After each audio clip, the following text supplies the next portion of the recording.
Oke teman-teman, nah kita lagi duduk santai di markasnya Gram di Pontianak Barat. Nah, bertepatan di rumahnya Pak Budi, dan Pak Budi juga merupakan salah satu anggota Gram dan sekaligus sebagai pengembang jadam di Kalimantan Barat ya Pak Budi ya.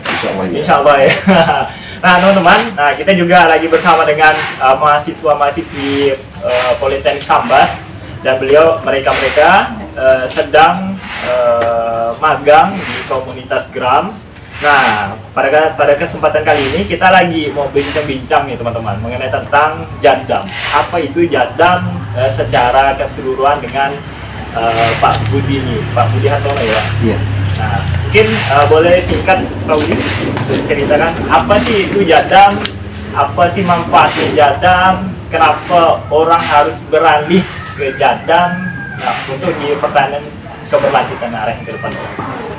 Makasih Bang Suhaimi. Kebetulan ini ada mahasiswa dari Politeknik Sambas ya, 8 orang ya masalahnya. Iya. Sekaligus memberikan masukan, kalau bisa sharing ya mengenai organik jadam. Jadi berbicara dari awal, tapi saya ambil garis besarnya aja biar kalian mudah mencernanya. Jadi jadam itu pola organik yang pertama kali dikembangkan oleh Dr. Yong Sang Cho, itu di negara Korea. Yong Sang Cho itu adalah anak dari pendiri organik Korea juga, itu yang dulu sebelumnya terkenal dengan nama Korea Natural Farming. Kemudian anak dari KNF itu, Mr. Yong Sang Cho, mengembangkan lagi konsep pola pertanian jadam. Sedangkan jadam sendiri itu adalah kepanjangan dari Jayonul Damul Sarang Dua, orang yang mengikuti kearifan alam, orang yang bersahabat dengan alam. Prinsip dari pola organik jadam itu tadi sudah dibilangkan ya sama Prianto itu ya, itu SMILE gitu ya. SMILE itu adalah singkat dari sederhana, mudah, ilmiah, dan efektif. Ya kan? Jadi kenapa itu sederhana, kenapa itu mudah, kemudian ilmiah dan efektif, akan nanti saya jelaskan masing-masingnya. Jadi dalam inputan jadam itu ada tiga ya. Pertama JMS itu jadam microbial solution, itu mikrobia yang untuk membentuk tanah secara fisik, kimia, dan biologis menjadi baik. Karena kuncinya nanti di soil management ini ada kaitannya nanti sama pola pertanian secara keseluruhan. Kemudian kedua, jadam liquid fertilizer, itu pupuk jadam, pupuk cair jadam. Kemudian yang terakhir ramah lingkungan jadam natural residu. Memang ada menggunakan jadamnya, tapi itu sudah mendapat rekomendasi dari SN Organik Indonesia dan itu proteksi organik dari Amerika, USDA, kemudian dari Korea juga, jadi aman dipakai. Oke, kita masuk ke pola pertanian. Pola pertanian di jadam itu konsepnya seperti yang Mr. Yong Sang Cho bilang, itu hanya tiga. Pertama,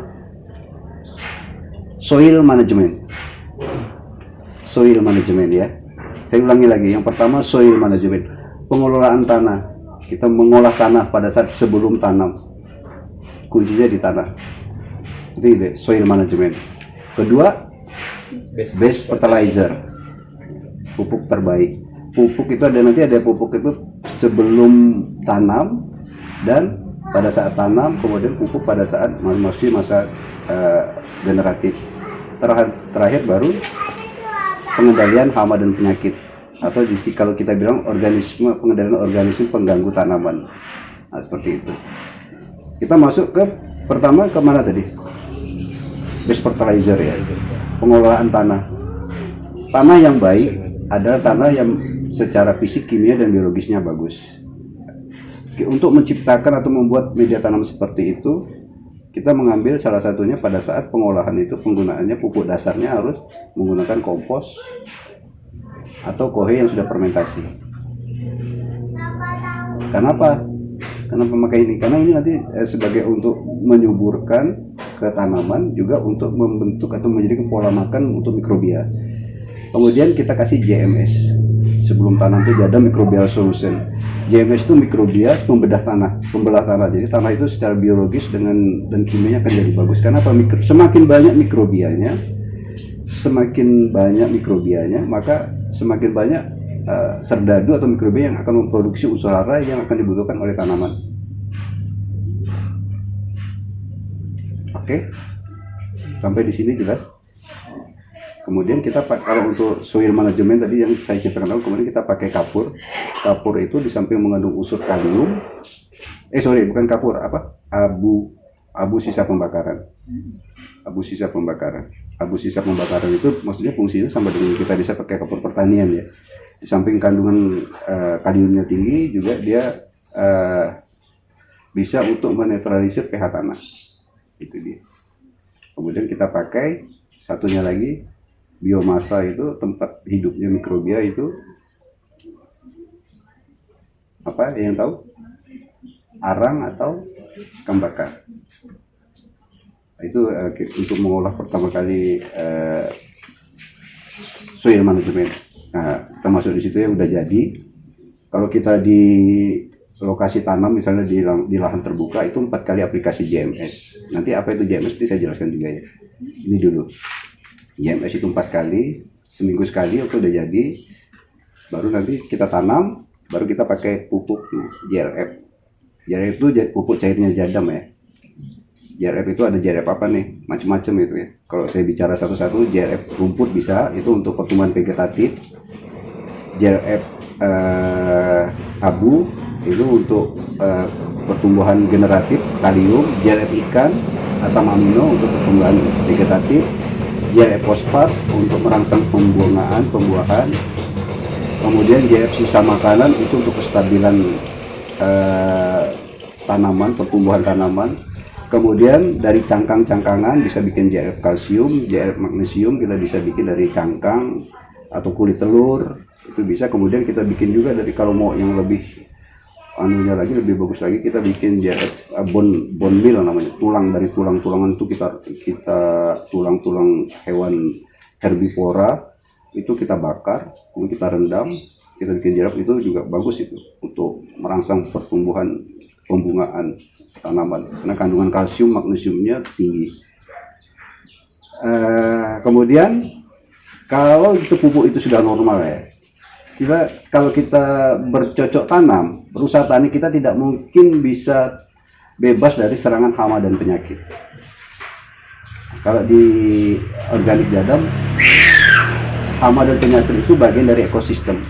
Kalau 1-2 dia bukan hama, karena tidak merugikan tanaman. Tapi kalau sifatnya sudah massal, itu baru dikatakan hama, karena merugikan secara ekonomis dalam kita berusaha tani. Jadi pengendaliannya, dia jadam pesticide itu ada jadam sulfur yang digunakan untuk pengendalian penyakit tanaman. Kemudian ada jadam herbal solution, itu insektisidanya, untuk pengendalian hamanya.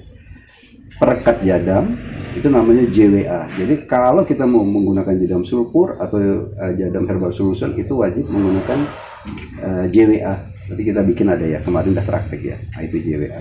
Itu yang namanya jadam natural pesticide. Jadi seperti itu. Jadi semua bahan yang ada di sekitar kita, sehingga kita memang polanya tadi sederhana, mudah, ilmiah, efektif, bisa diterapkan. Dengan catatan apa, kalau kita berusaha tani dengan skala kebun yang luas, dengan biaya operasionalnya rendah, margin keuntungan kita akan tinggi. Dan jika pun harga jatuh, kita masih mendapatkan margin. Karena apa? Biaya kita sangat-sangat murah. Semua yang ada di alam yang kita manfaatkan kembali, seperti itu. Ya, berharap dengan pola jadam, organik jadam ini, petani bisa mandiri, bisa membuat pupuknya sendiri dengan biaya yang irit, ya, ultra low cost, sehingga petani bisa, kemandirian petani yang kita harapkan bersama itu bisa terwujud. Paling tidak mengurangi penggunaan pupuk-pupuk yang sintetis atau pestisida sintetis yang sangat berbahaya bagi lingkungan dan diri kita. Seperti itu aja. Silakan kalau mau ada yang mau tanya, tanya aja. Jangan sungkan, jangan malu. Kesempatan saya serahkan. Teman-teman, nah ini kan udah dipaparkan oleh Pak Budi ini mengenai tentang secara keseluruhan jadam, konsepnya jadam, dan banyak sekali yang mungkin yang harus kita pelajari lebih lanjut nih teman-teman. Nah, untuk lebih singkatnya lagi, mungkin teman-teman ada yang mau ditanyakan, silakan. Siapa? Saya dulu Bang. Oke, Adrianto. Perkenalan dulu. Oh, boleh. Jadi perkenalkan, nama saya Adrianto, asal dari Sambas dan sekarang sedang melakukan studi kuliah di Politeknik Negeri Sambas. Jadi ada yang saya ingin tanyakan terkait jadam. Metode jadam dengan pupuk organik kan hampir sama ya Pak? Iya. Cuman kan perlakuannya beda. Nah, kata orang-orang kebanyakan kan pupuk organik tuh membutuhkan waktu lama untuk nutrisinya tuh bisa dimakan tanaman. Nah, apa hal itu juga berlaku kepada metode jadam ini? Iya. Bagus pertanyaannya. Jadi kalau di organik itu namanya perbedaan organik dengan anorganik itu di proses serapan tanamannya. Kalau yang sifatnya kimia sintetik itu kan pas rilis, jadi cepat, ya kan? Kalau organik itu memang terkenal dengan namanya slow release. Jadi slow release itu perlahan dan bertahap tanaman itu bisa menyerap nutrisi. Karena apa? Karena tanaman di situ ada kaitannya antara mikroorganisme, rizoma, sama kualitas pupuk.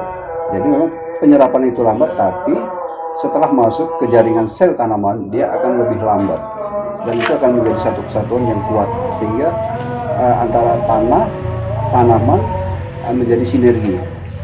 Beda dengan pupuk sintetis, dia hanya memberikan efek positif ke tanaman, tapi dampak negatifnya tanah menjadi mati, mikrobia menjadi mati. Kalau kita menggunakan organik, tanahnya subur, mikrobianya tetap bisa hidup. Seperti itu. Nah, berarti dia lebih ramah lingkungan lah ya Pak Budi ya. Iya. Lebih Karena ramah lingkungan. kembali lagi namanya organik itu kan organisme, semuanya kan hidup, semua punya peran masing-masing. Di tanah itu mikrobianya punya fungsi perannya, kemudian tanaman juga ada fungsinya masing-masing, kemudian manusia sebagai petani juga punya peran masing-masing, jadi menjadi satu kesatuan yang tidak terpisahkan. Seperti itu. Ya, sepertinya tuh kalau misalnya masyarakat pada umum lah ya Pak Budi ya. Mereka tuh memang cari yang instan ya kan. Tapi yang instan ini kan biasanya sifatnya nggak bisa bertahan untuk lama.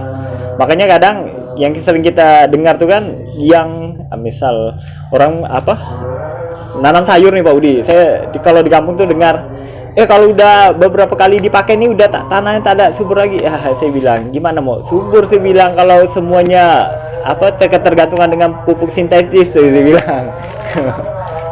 Ya, sebenarnya di organik jadam bersinergi dengan pupuk kimia juga masih bisa. Masih bisa ya. Misalnya kita menggunakan, ya tidak bisa kan orang itu atau petani itu langsung melepas dari kimia sintetik ke organik ya.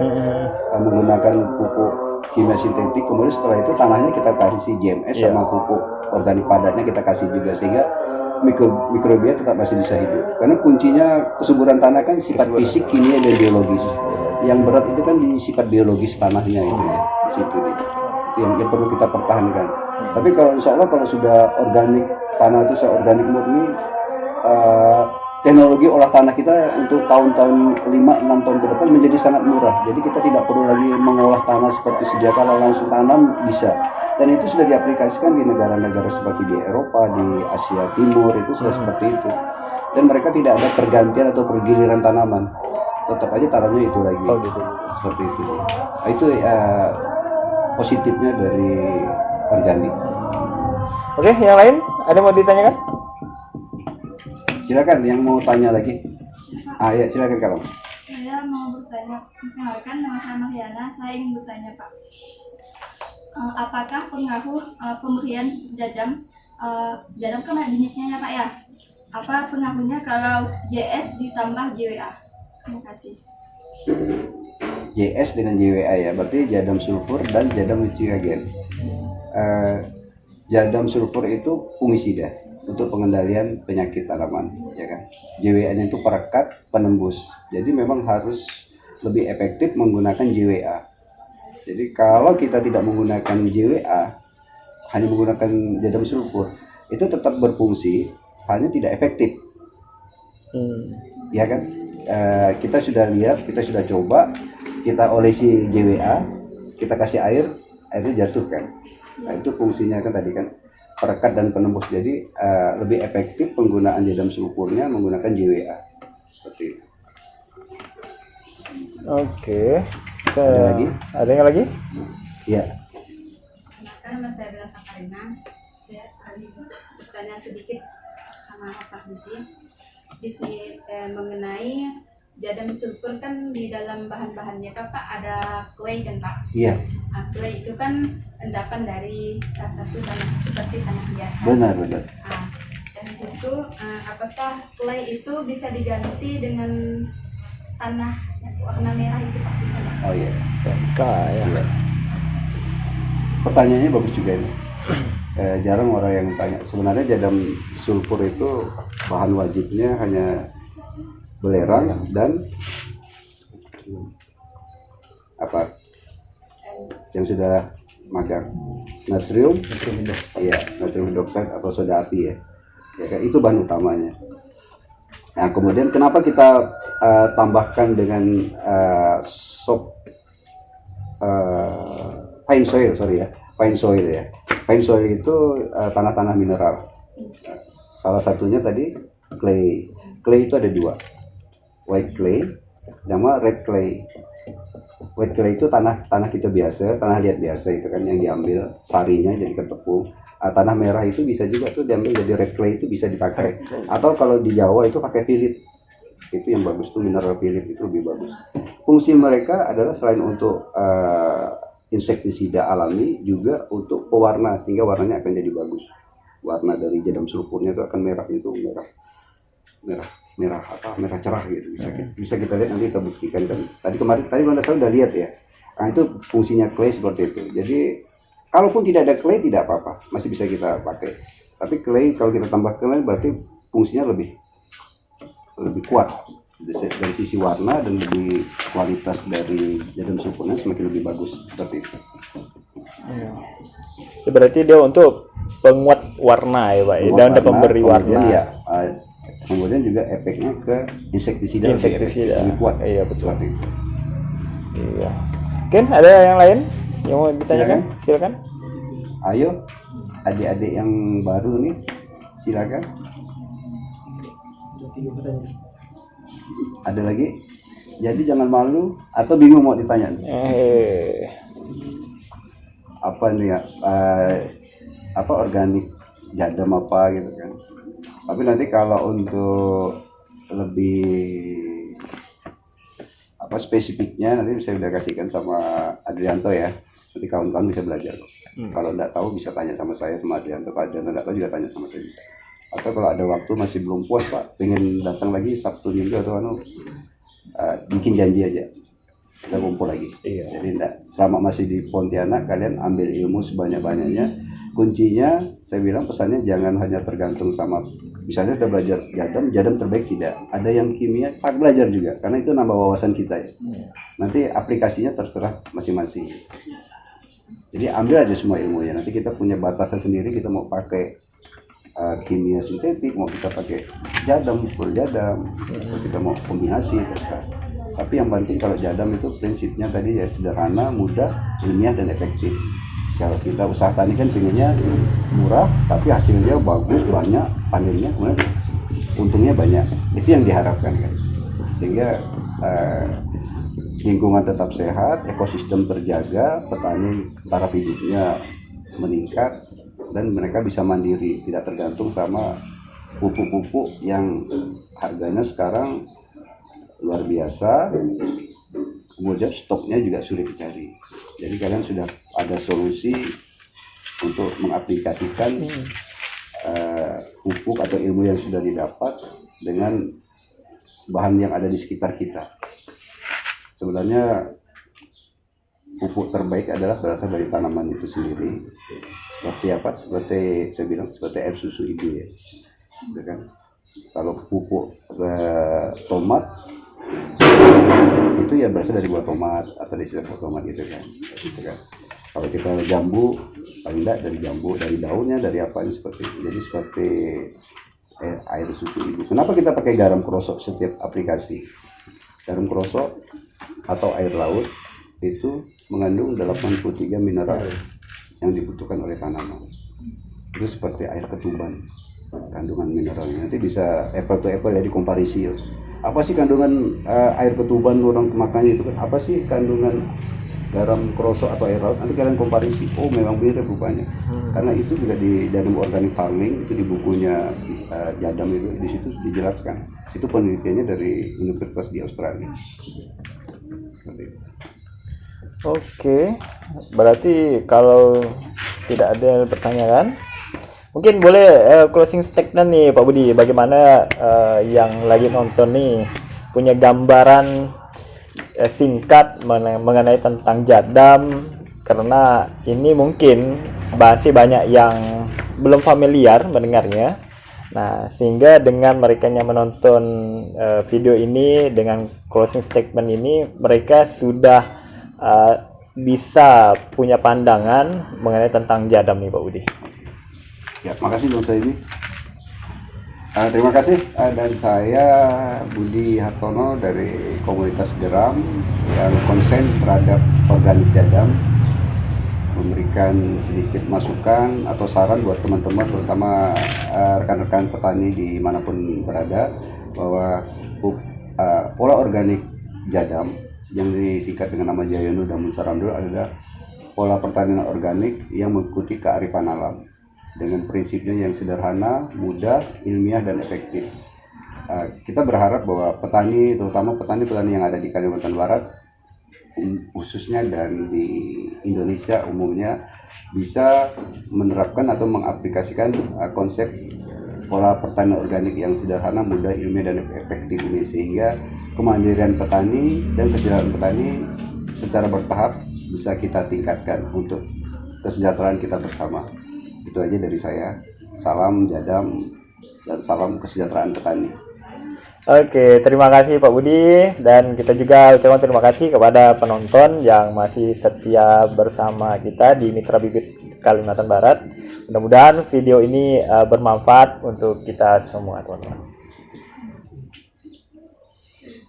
Oke. Nah, selesai.